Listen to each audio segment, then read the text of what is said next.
Hi everyone, welcome to Do You Believe? Thanks so much for being here tonight.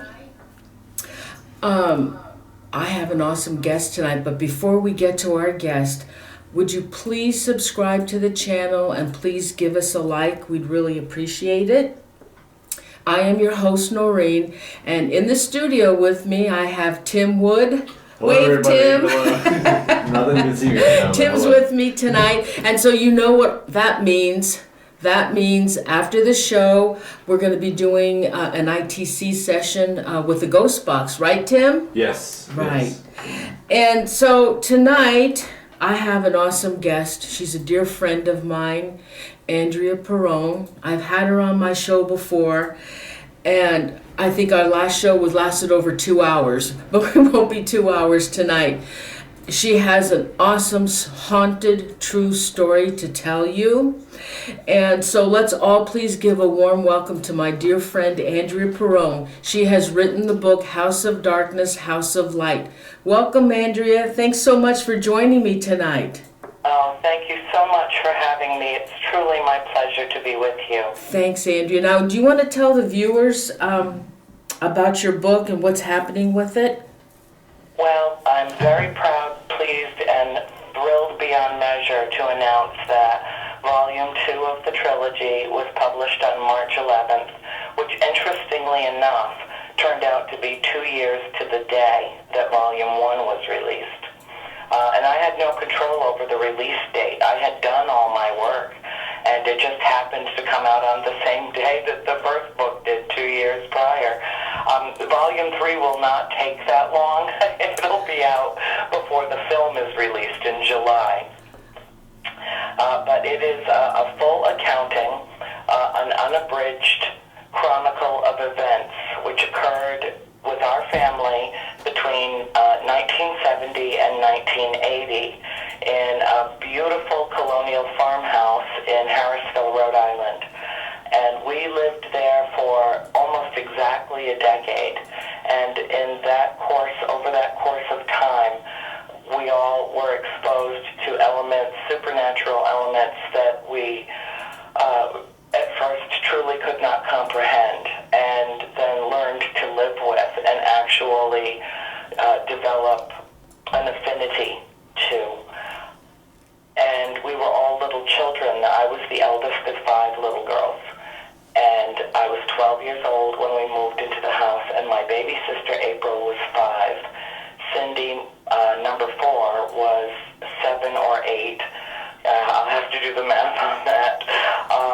And Christine was 10, and Nancy was 11. And we were exposed to things that none of us had. Well, not only had we never seen anything like what we saw in the house, but we had not ever experienced considering the supernatural. We were still so young, it wasn't even on the table. We didn't know what it was. Andrea, did you know? Consequently, and as I'm sure you know, children are wide-eyed with wonder in the world. And so we were experiencing these apparitions and the goings-on in the farmhouse from an entirely different perspective than our parents were. Did your parents know that the farmhouse was haunted when they purchased it? Oh God, no. Oh my God, no. That was it. Like I said, it was not anything that anybody had even considered. It was just an old, beautiful farmhouse on 200 acres of pristine land. And it was the most beautiful place that any of us had ever seen.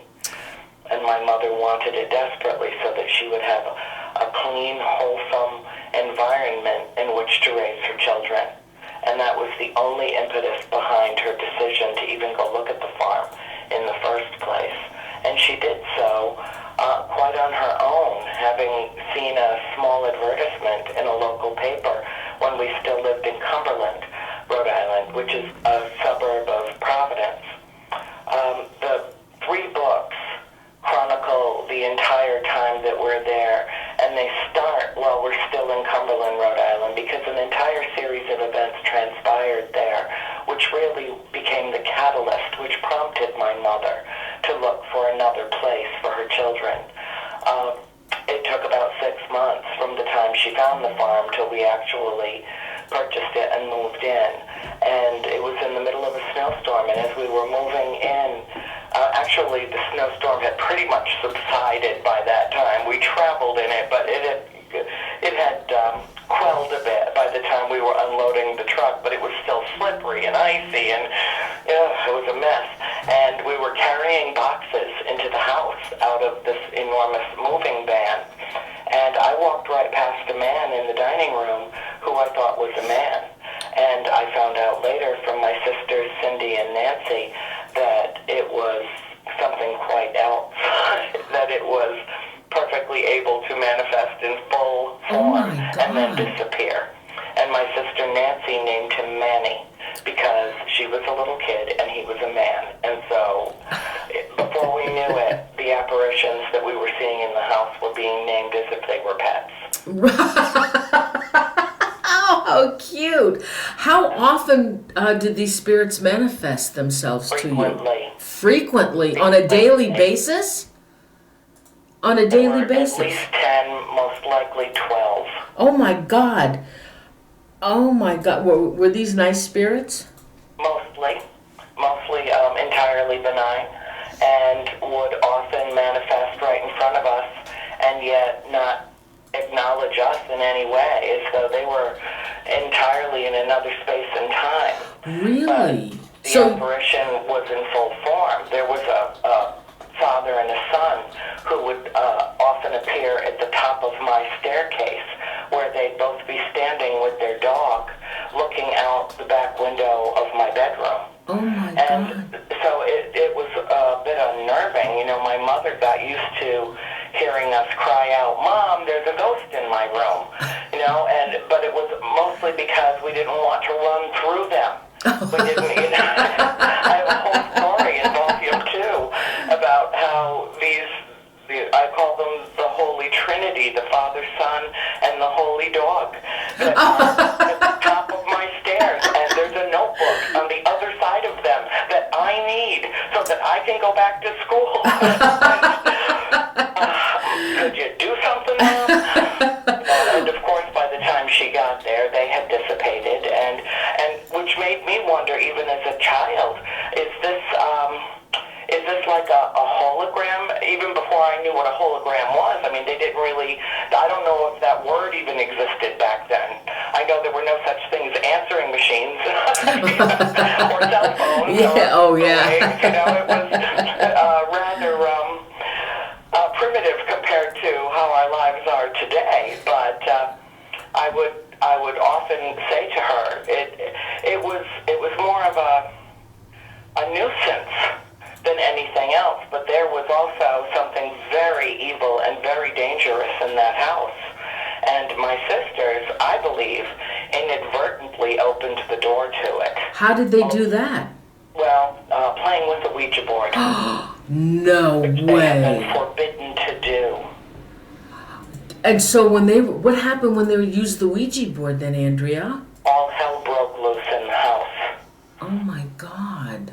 Yeah, there was a massive manifestation in the middle bedroom upstairs, which happened to be directly above the bedroom where all the major manifestations occurred with my mother and father. It was what Lorraine Warren called the core, the energy core of the house. The master. And that was directly above a hand-dug well that was in our cellar. Over time, as my mother began to do the historical research around who these spirits were, because while my father was busy denying that they even existed, my mother was quite clear that they existed and wanted to know precisely who they were, and did not for a moment think that they were just merely passing through. So how were you able to find out who was haunting the house? Yes. To a certain extent, we certainly were. There were a number of, and interestingly, Noreen, I don't know if I've ever shared this with you before, but based on the history, and based also on information that we've gotten from Keach's History of Burrillville, and also from the Black Book of Burrillville, we have discovered the names and the identities of most of the people that we believe are still, to this day, haunting that abode. And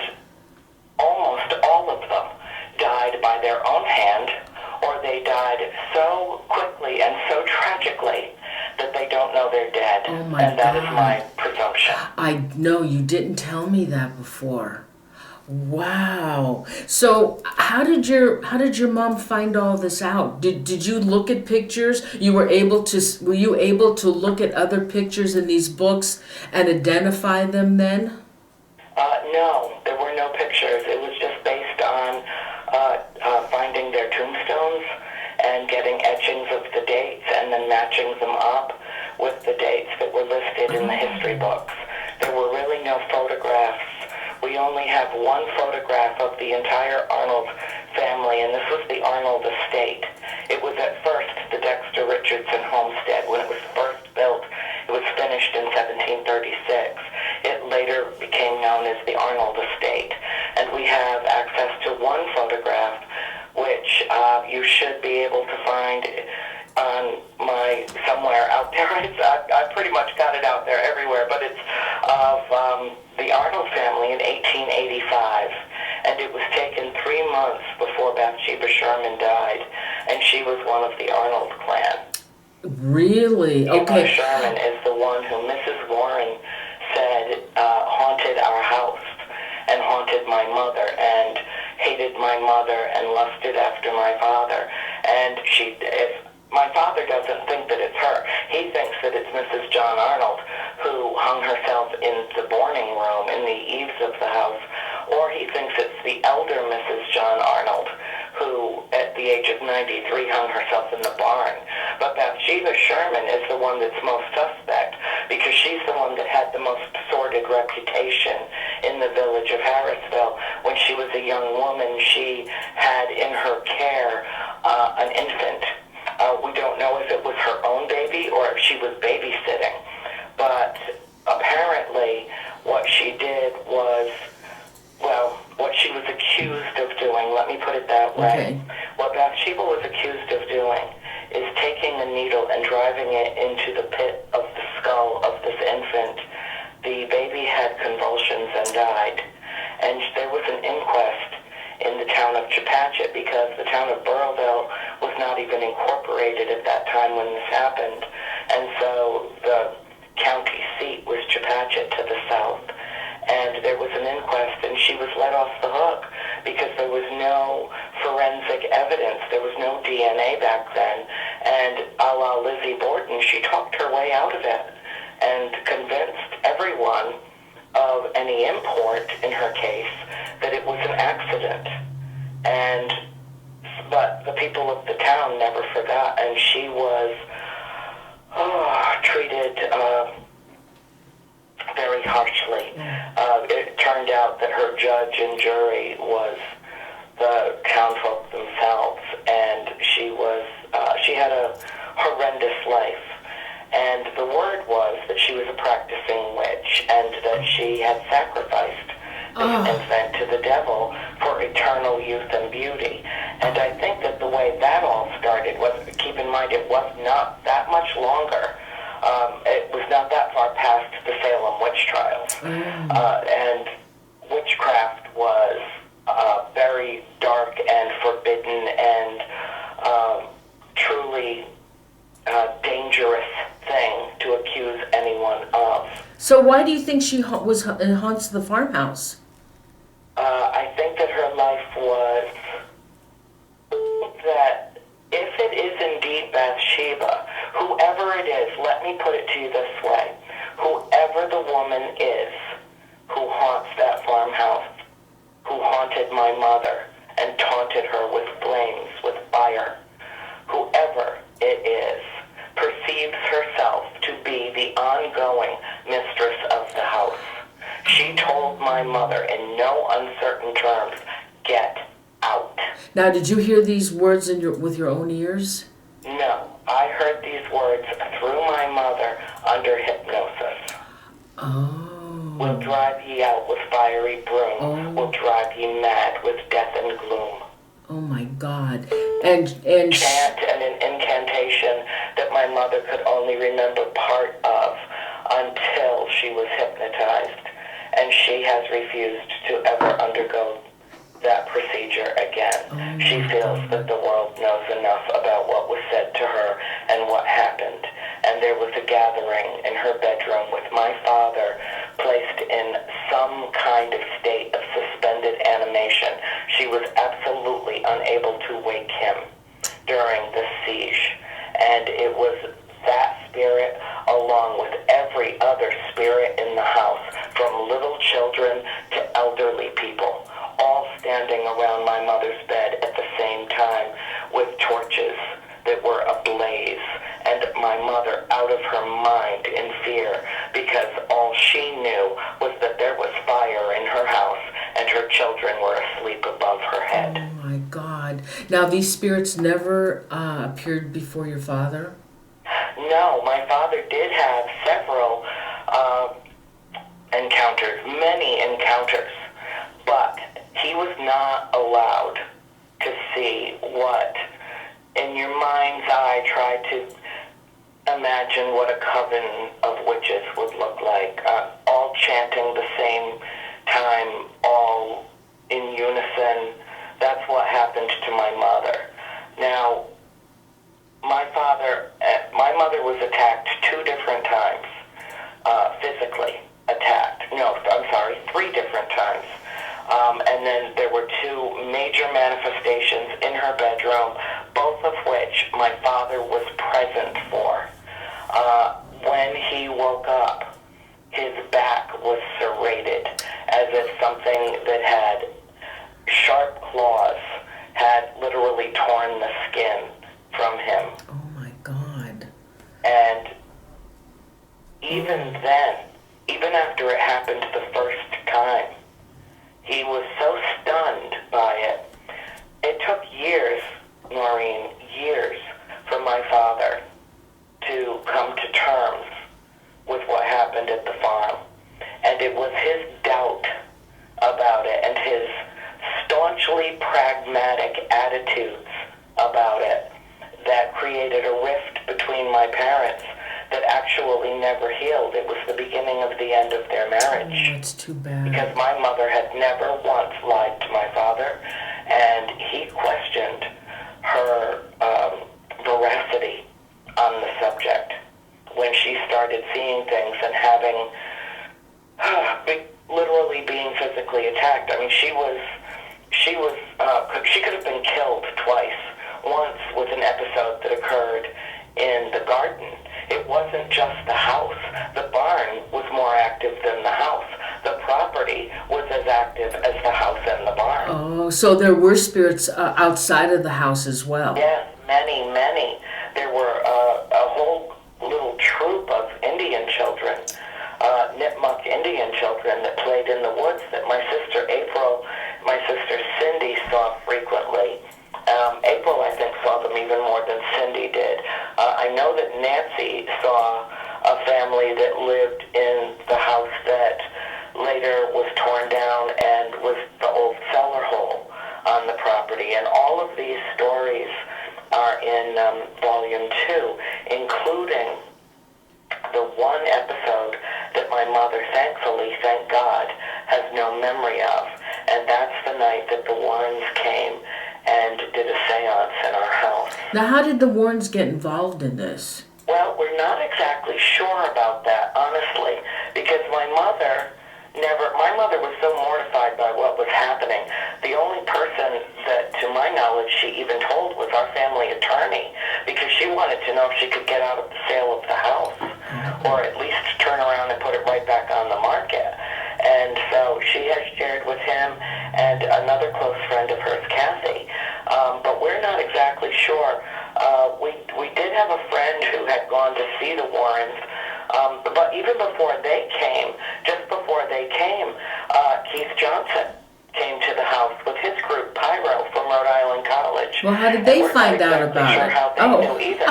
They thought that my mother had called them, and my mother says, no, I didn't call anybody. So we're thinking that it was one of our friends who was trying to help because they were literally, genuinely concerned for our welfare. So you were but telling... Either way, Keith came to the house with his brother and a small group of parapsychology researchers. And experience his first time at the house, and he's a very brave soul because he just keeps going back. He's been back a couple of times with me and on his own, and has written about the story as well in Paranormal Realities, his series of books as well. Interesting. And then I believe, I'm not sure, but I think that Keith or somebody in his group might have informed the Warrens, because Keith did come back to the house at one point. I can't remember if it was their second or their third visit, but he did come with the Warrens, and so they were associated some way. I'm not exactly sure of the details of that. It was a long time ago. It's hard to remember. Yeah. What I wrote about in the story was what in volume 2 was what happened to Keith the day that he went upstairs with my sisters as they began a tour of the house. And my mom was still downstairs, and she said, "I'll be right behind you." She never even got a chance to come upstairs before the doors started slamming and windows started slamming, and the kids were screaming and being hit in the head, and Keith's eyes got as wide as saucers. And what it was his question that triggered it. He wanted to know why we didn't have a cross or a crucifix anywhere in the house. And when he asked that, all hell broke loose. Oh my God. Now, Keith is a demonologist, or I don't know if he was at that time as well. Well, he was young. I was 15 when they came, and Keith was only 4 years older than I was. He was a college student. So there's, not that much space between us.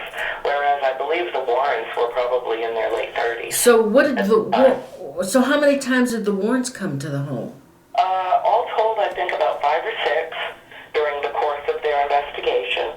And then my mother and father went out to their home in Connecticut because they were having a great deal of difficulty getting any taped interviews with us, with my parents or with us, our siblings, my siblings and myself. Because every time they'd take photographs or try to tape something, they said that it all kept coming out blank or white noise, and it was as if the house was shutting them down electronically and not allowing them to record anything. So it took a trip to their house, and I do know that a very old recording of the interview with my mother took place, and I had the opportunity to listen to it one time several years ago, and honest to God, it did not sound like my mother. Oh, really? Noreen, I saw things happen in that house. My sister Cynthia saw things happen in that house that night during the seance that altered our consciousness forever. Are you allowed to say what happened? Did they put that in the movie by any chance? Well, I'll be able to tell you that next Wednesday when I see it. I'm flying out to LA to have a sneak peek, and I'm really thrilled and so grateful to Warner Brothers for, just dragging me where hither, thither, and yon, so that I can be involved with this process. What I can tell you about The Conjuring is this. The Conjuring, I think that most people will perceive in the final analysis that The Conjuring is really an amalgamation of events, and that it is really more meant to capture the spirit, as it were, no pun intended, of the essence of the haunting that occurred in our house. My books are a total of 1,500 pages in 3 books. There is no way that anybody, no matter how good they are at their job, could cram that much information into a 2-hour movie. It was meant to capture the essence of the haunting. And without even having seen the film, I know what a good job they did, because I've met all the principals, and I've been on the set while they were shooting, and I know that James Wan is not only a brilliant director, but he's a sensitive man who treated this material with the utmost respect, and so did the executive producers, and so did the actors. They could not have cast the film better than they did. I've only seen a 2-minute trailer so far. It was extremely well well done. I can't wait for the next one. And next week, I get a special screening of the film, and I'm so looking forward to it. Are they going to make a second movie out of this? You know, I don't know, and that's not really even something that I don't even want to go there yet. I mean, I have great visions for this, and I am going to let the universe allow this to unfold however it's supposed to. Right now, I'm still in reclusive writer mode because I'm working diligently to get Volume 3 just as beautiful and flawless as Volume 1 and Volume 2, and because I'm so neurotically attached to the text, it takes all of my energy and my concentration just to focus on that. Because I want the finished product to be a true rendering, almost as though painting a picture, taking my reader by the hand on this beautiful spiritual journey. And people look at me so cockeyed when I say things like that. But you know what? I wouldn't trade that 10 years of my life for anything in the world. I learned everything that I needed to know about life and death during that decade. And I've lived my entire life knowing that there is something beyond our mortal existence. Ergo, I have not lived with the fear of death that haunts so many people. We all have our own demons, you know that. We are psychologically very complicated beings. And there's so much to delve into, but we all know that in the wee hours of the night, or when we have a particularly bad virus, or we've just witnessed a horrendous accident on the interstate, we take a moment to reflect on our own mortality. And what this series of books does is tell a story that is so compelling that it requires a leap of faith to believe. But if you are able to make that leap of faith, that quantum leap takes you into a whole new area where you not only have accepted your own mortality, but you are now exploring your immortality. Yeah. Because every single one of us is a spirit having a human experience. Yeah. You know, I wonder if do you think that's Keith calling on the other line? Oh, good. I mean, I don't know. We're Just doing... try. Yeah, just All try. right, hold on, Andrew, just in case, but I don't know what I'm going to do with them if it is. What am I going to do with them if it You is? can call myself. All right. I'll talk to it. All right. All right, hold on for a minute. Hello? Hello? Hello? Hello, is this Maureen? Oh, don't tell me this is Keith Johnson. This is Keith Johnson. Oh my God. Okay, we're doing our show. We're live right now, and I've got Andrea on the other line. Tim, can you call Keith? Yeah. Here. Just, Okay, here. Give him my phone number. All right. It's okay. Give him your phone number. Yeah, just give him. It's 650-576. Oh, okay. Here. Sorry, guys. Oh, Keith, here. Talk to Tim. It's on speaker. Hi, Keith. You can call me at 650 Okay, 576 576 2973. 2973, okay? Great. 576 2953 73. 2973. Yep. 2973. Okay. Okay. All right. So I'm gonna hang up with you and get back with Andrea, and then call Tim. Okay? Okay, we'll do. Oh, thanks, Keith. You're welcome. Okay. Bye. Bye. Andrea. Andrea. Yeah, That's Keith. that's great. Oh my God. Add it up with him and I'll refill my coffee. All right, he's gonna call Tim's cell phone right now, so we'll get Keith on the Tim. He should be able to pick it up off of this one. Oh, that's marvelous. I'm so delighted. Oh. He's the most wonderful human being. Honest to God, there are very few people that you meet in life that are that pure of heart. You know what I mean? I know. I wish I had known, but he didn't. Okay, so while we're waiting for Keith to call, Hey, Andrea, I have a question real quick. How did the people in the people in the area that lived around you in the town and stuff, were they aware of the things that you guys were going through at the house? Well, we started talking, as children do, about the things that were happening in our home. But we learned very quickly that that was not a good idea. Think back 30 years ago, 35, 40 years ago. Supernatural activity was not, you know, it was a taboo subject. In some circles, it still is. So we learned quickly that this wasn't something that we could share with everyone, no matter how fascinating we found it or no matter how scared we were.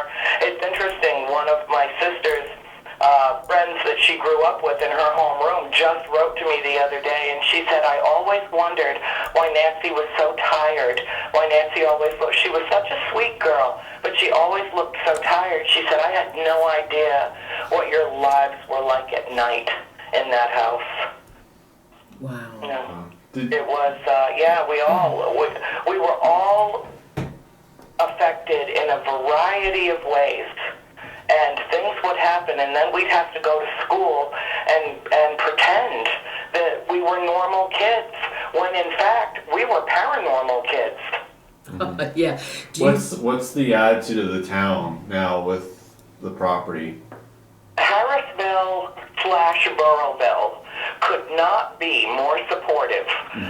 People have come out of the woodwork. I've reconnected with people I haven't spoken with in decades and decades who said, I sat next to you on bus number 10 and I heard you telling your friend Oscar about what happened to you that night in your bedroom, and she's like, oh my God, and then I read volume 1 and there's the story. It's happened 200-300 times.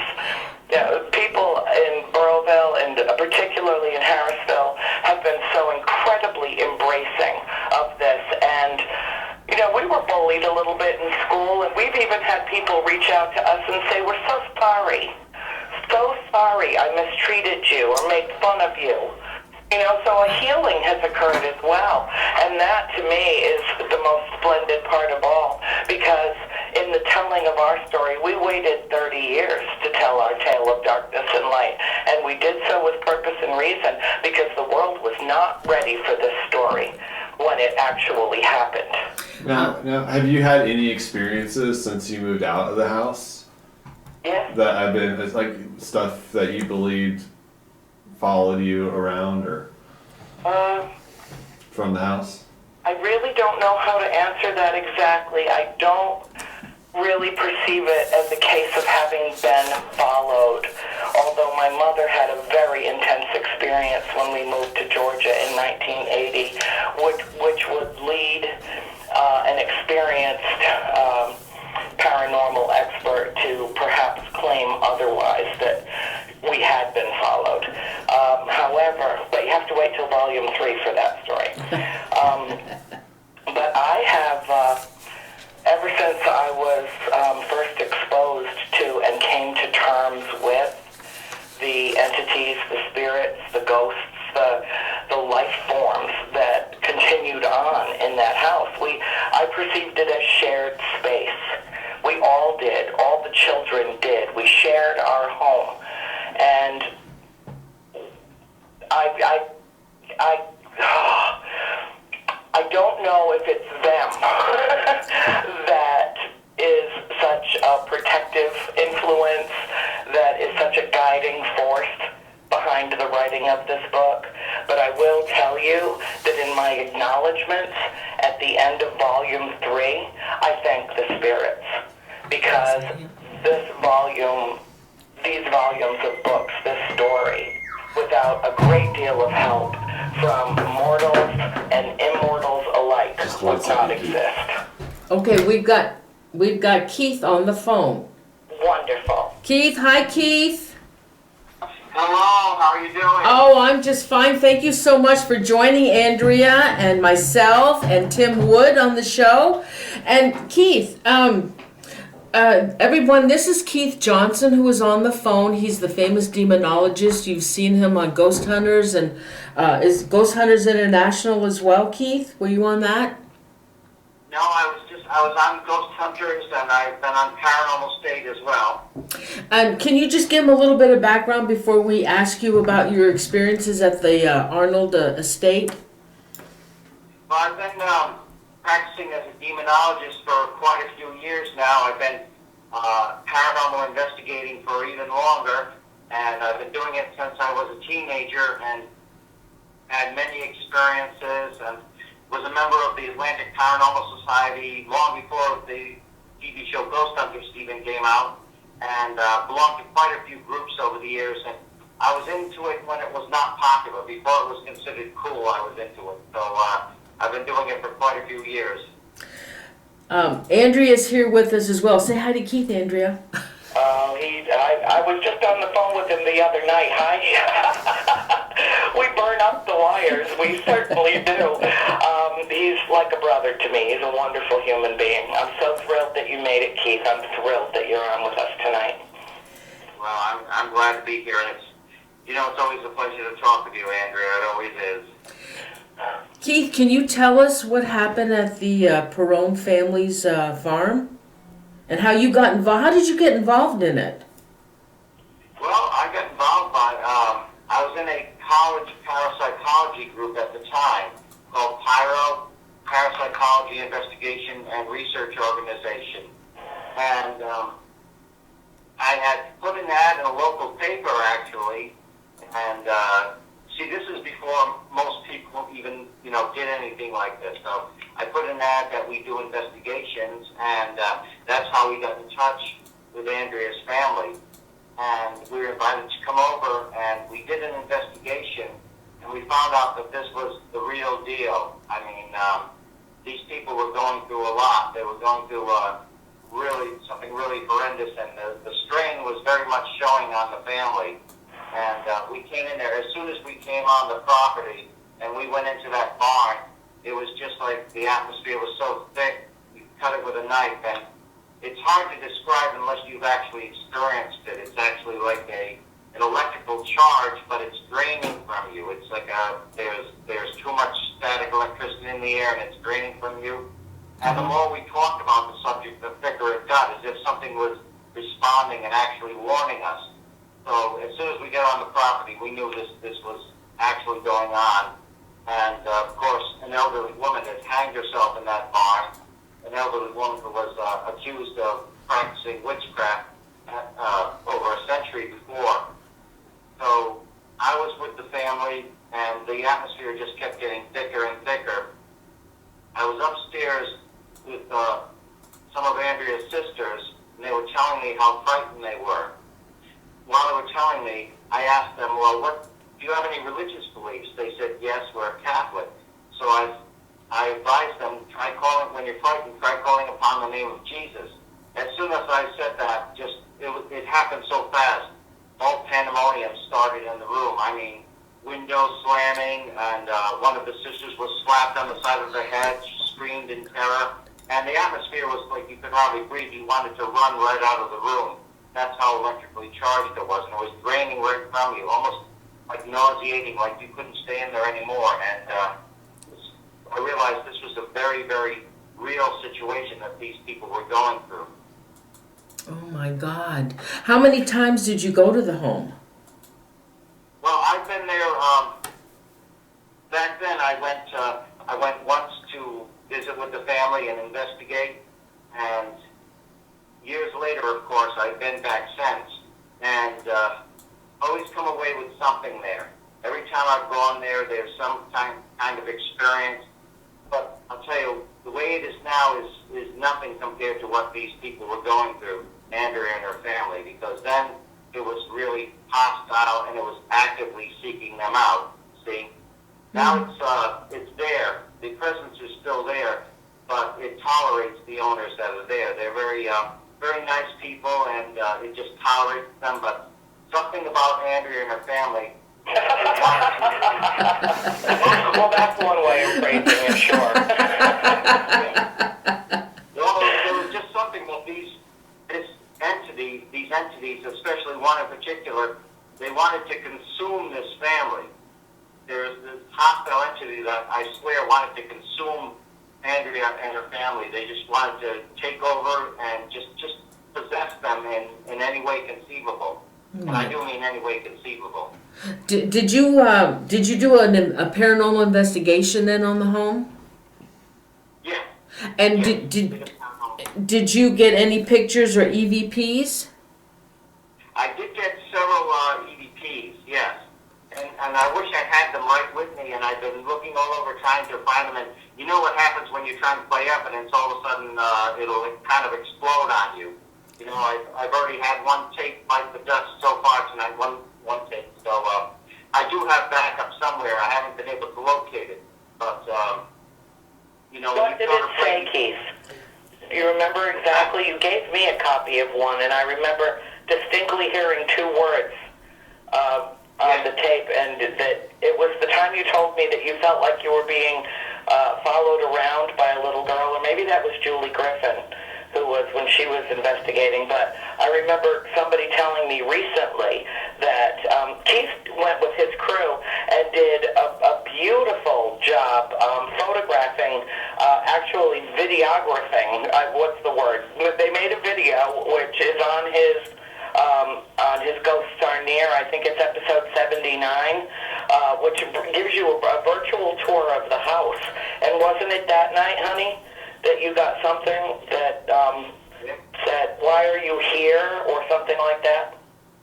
Well, that night we were talking about, we did a full EVP session, and we got no response from the questions and answers.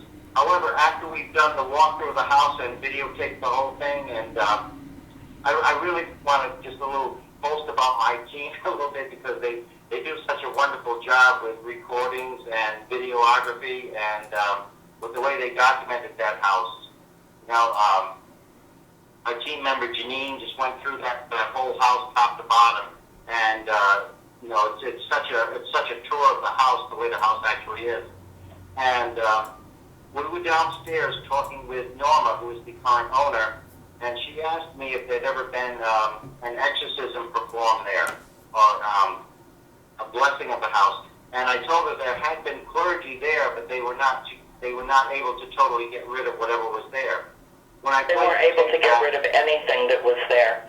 In fact, one priest came, who we think came directly from the Vatican, through my Uncle Gene, who was a brother of the Sacred Heart in the Vatican. My mother told him what was happening in our house during one of his trips to the United States from Rome. And a few weeks later, a priest came to the house, and I mean, this was a holy man. He glowed, and he asked my mother if he could come into the house, and he walked through every single room, and just before he left, he said, "I'm so sorry, Mrs. Perrin, this house cannot be cleansed."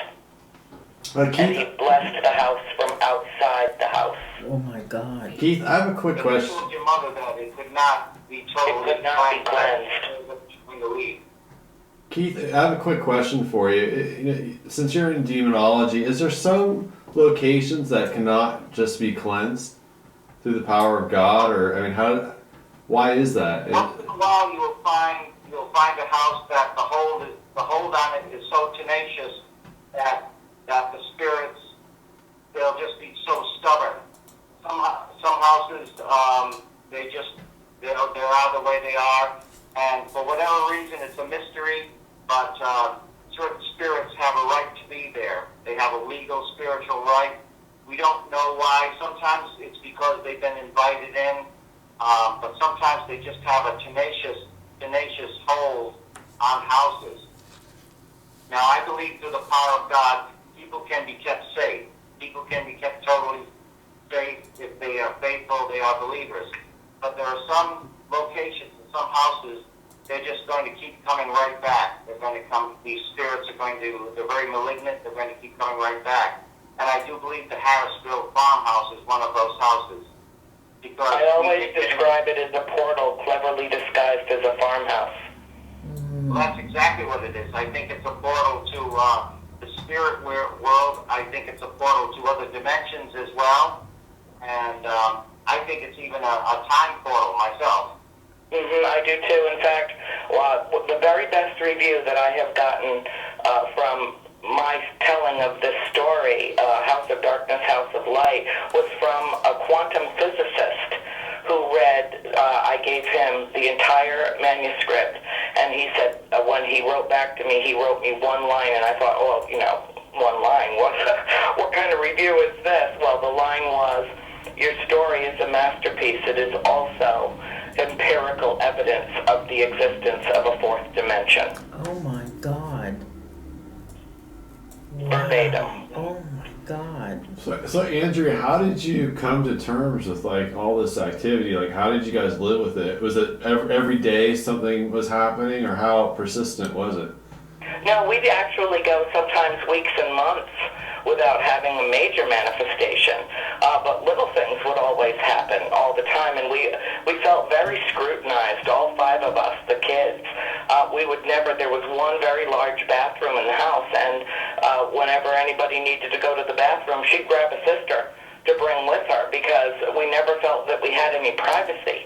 And so there was somebody always on guard on our behalf. We learned to travel in a pack, because things would happen less frequently if we were together in a group of 3 to 5 than if we were on our own as an individual, is when we would sometimes be approached. So, and the problem is that when that would happen, and Keith is very well aware of this, sensation of being what my sister Cindy calls being in the bubble, where you are having an encounter with a spiritual entity, but you cannot scream for help, you cannot yell. Even if you do, no one can hear you. It doesn't matter if they're standing 10 feet away from you, they cannot hear you scream. And that's what Cindy calls being in the bubble. And that happened to all of us on a very frequent basis. Yes, that's exactly what Andrea is describing. It is very much like a bubble. It's where you are enveloped in kind of, I would call it a psychic cocoon. You're in a cocoon. Yes. With time and the outside world just stops. You're contained in that space, and you cannot communicate, and you cannot get out of it. So it can be a very, very frightening. It can last very briefly, but it can also be a very, very frightening experience while it's happening. Now, Keith, the new owners, you said you've been over there since the new owners have moved into that farmhouse? Well, they've been there for 25 years, Maureen. Oh, 25 years. Yeah. Oh, my God. I agreed to write. The next book that I write will be their story of what's happened to them in the house over the last quarter century. Oh, my. Now, do we have any information about the previous owners, Andrea or Keith? There were several families that came and went very, very fast out of the house prior to Norma purchasing the home. And so it was the people that bought it from us in 1980 were only there maybe a matter of weeks, and the contractor that they had to come in to start the restoration on it to make it, more colonial, more to its natural self. The neighbor said he left screaming like a maniac with the clothes on his back, left his car, left his tools, left everything behind. He had moved into the house to begin restoration on the house, and he went screaming down Round Top Road, and no one ever knew what he saw, and no one ever figured out what happened to him, but whatever it was, it made him wild, and he just walked away and never went back. Oh, my God. So were you guys ever afraid in the house? Well, I would say the grand answer to that is yes. However, I think that I was the one that was least affected in terms of the fear factor. I always found myself more the observer than anything else, and I knew from a very young age that it was imperative that I watch everything, that I record everything that was going on, because by the time I was 14 or 15, I knew I'd be the one that eventually told our story, but I knew that it wouldn't happen for a very long time, and it turned out to be exactly the case.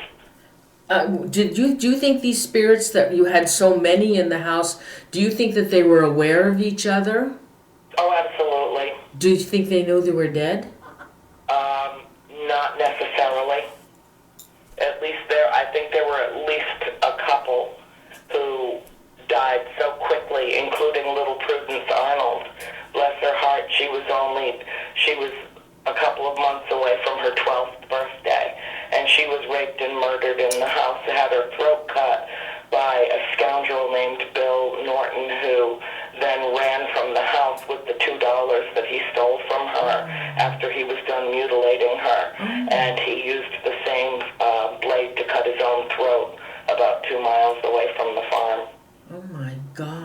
Now, did you girls ever try to sit down and try to actually communicate with them and talk to Yes, that was a them? disaster. Thanks for asking.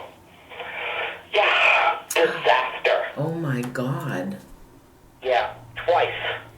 Cindy and her friend Lori, and then Nancy and Katie and Cindy started playing with the Ouija board that they were forbidden to bring into the house.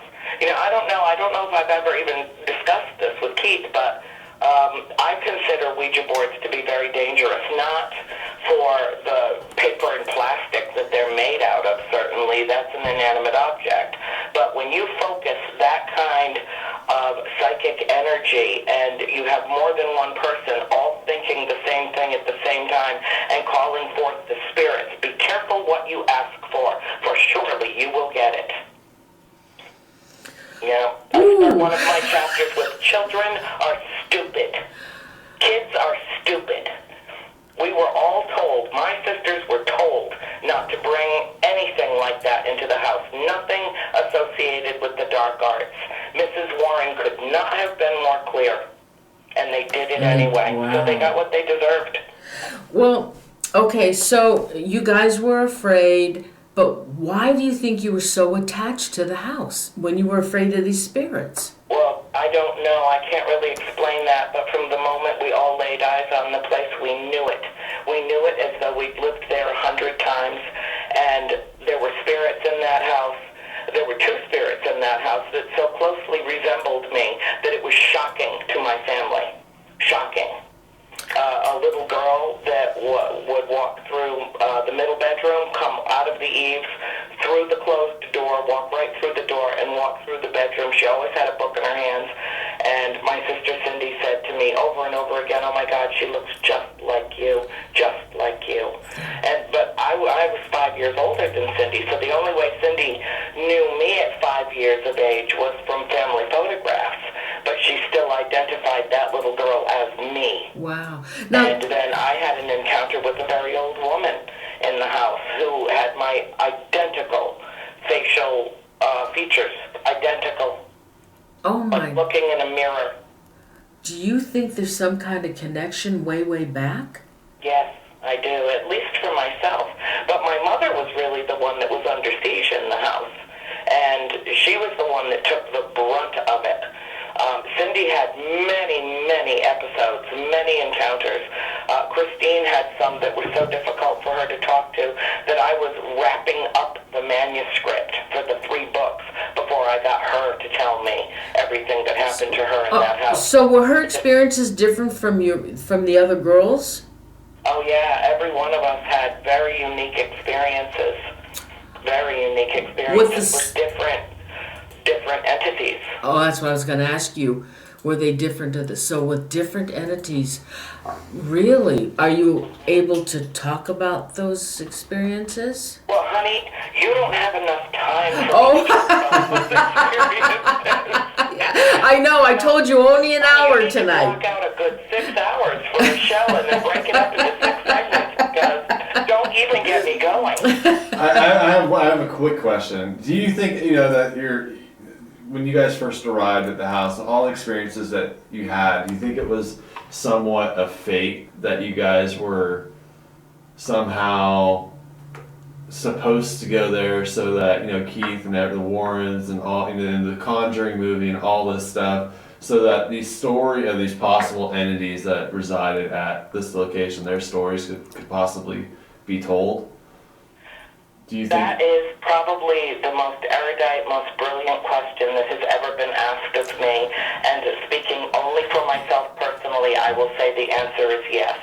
That it was my destiny to tell this story, that I have lived in that house before, and that in telling the tale, the true, honest history of that house and our experiences in it, I believe and I hope that it frees me to move on so that I don't ever have to spend another lifetime attached to that house. Wow. And if I may, my personal opinion is that Andrea was prepped for this experience from the day she was born. Oh, wow.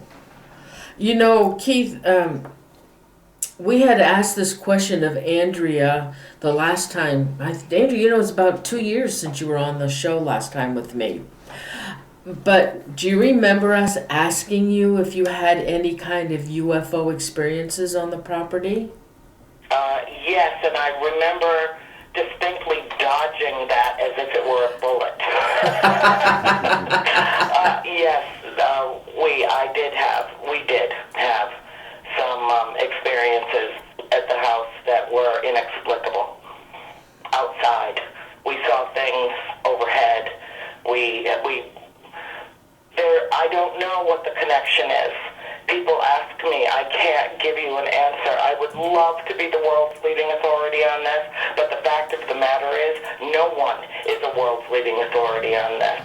There's evidence that is being gathered, one video clip, one film clip, one photograph at a time, and one of these days, the human race is going to put all of this together, and maybe then it will make some sense. But I do believe that there is something beyond us that is beyond our ability to extrapolate or to comprehend. And that all we can do is honestly and authentically tell our experiences, not just ours as a family, but everyone. I've had so many people write to me and say, oh my God, I just finished volume 1. For the first time in my life, I know I'm not alone. It is very touching, and I have to tell you, if this story, if this true memoir helps people that have had their own experiences, then it will have been worth all the sacrifice to tell this tale and to put ourselves out in the world to endure the scrutiny that will inevitably come around this. This is going to be a very controversial film. It's going to be a very controversial series of books. And, not everybody's going to just hop on that pony. And so it makes us susceptible to criticism that we all got to the point, let me put it to you this way, we all got to the point where we just don't care anymore. We're all at an age now where it just doesn't matter. The people who matter in our lives believe us and have known about this for a very long time. Wow.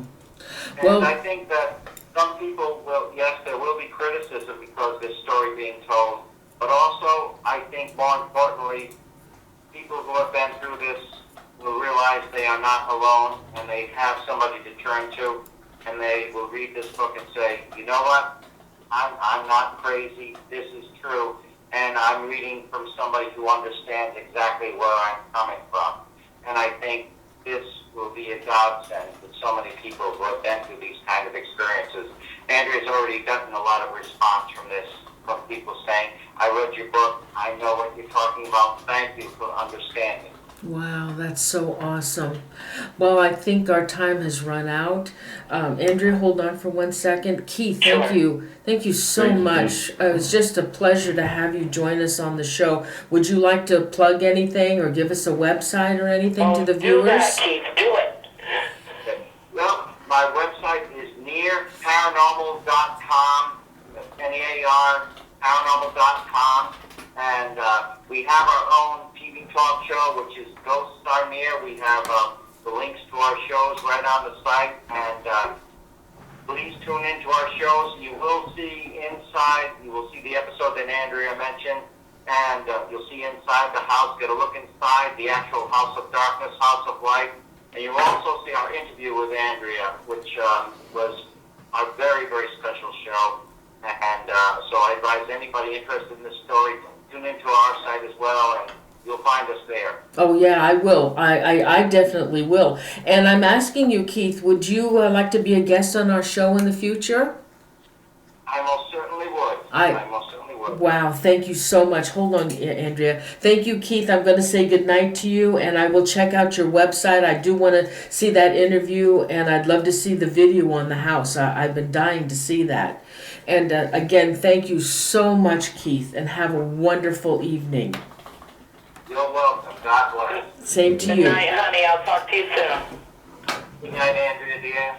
Good night, Keith. Good night, Keith. Do I just hit end? Yeah. Okay. Oh, he's such a wonderful human being. I just love that man. You do. And his wife, Sandra, oh, bless her heart. And Andrea, thank you, my dear friend. Thank you so much for being a guest on tonight. And I just love hearing your story, and I love hearing you talk. Good luck to you. Now, you said you were going to say something on my show. Yes, well, I did mention that I'm going out to California to see the film next week. And while I'm out there, I'll be making a special appearance with Warner Brothers around the film at the WonderCon in Anaheim. That's so awesome. I know, I'm really looking forward to it. And we'll be speaking on a panel with Mrs. Warren as well. And that will be the first time in, I think, 36 years since I've seen her. Oh my So God. that will be delightful. I'm really looking forward to it. My sister Cindy's coming with me, and we're going to have a 4-day jaunt through LA. It'll be great fun. And when does your next book come out? The second book came out about a week and a half ago, Okay. and the third one will be out probably no later than the end of June, because I want it out before the film premieres in July. It's awesome. I can't wait to see the movie. Andrea, now do you have a website? I do. It's houseofdarkness.com, and I also want to invite everyone out there that's listening to hop onto my Andrea Perrin YouTube, and it's loaded with wonderful videos that we've made over the years about the story, which will show you many of your vintage photographs of the house and different interviews I've done, and it's a great channel. And Margie Mursky, who is my administrator, keeps it very clean and tidy and very easy to search. And also I want to invite everybody to follow me on Facebook. I have my personal page under my own name, and then also the House of Darkness, House of Light author page, which will keep everyone up to date daily on what's happening around the books and the film. Awesome. Andrea, dear, thank you so much. It's just a pleasure having you again, and I'll communicate with you on Facebook. Don't be a stranger.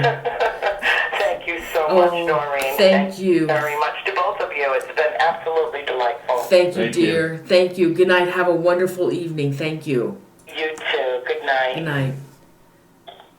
I just love her. Oh, well, I hope you enjoyed the show. And please, everyone, please subscribe and give us a like. We'd really appreciate that. And let's see, Saturday. I have a show on Saturday. Tim won't be with me, but I have a guest, Josh Hancock.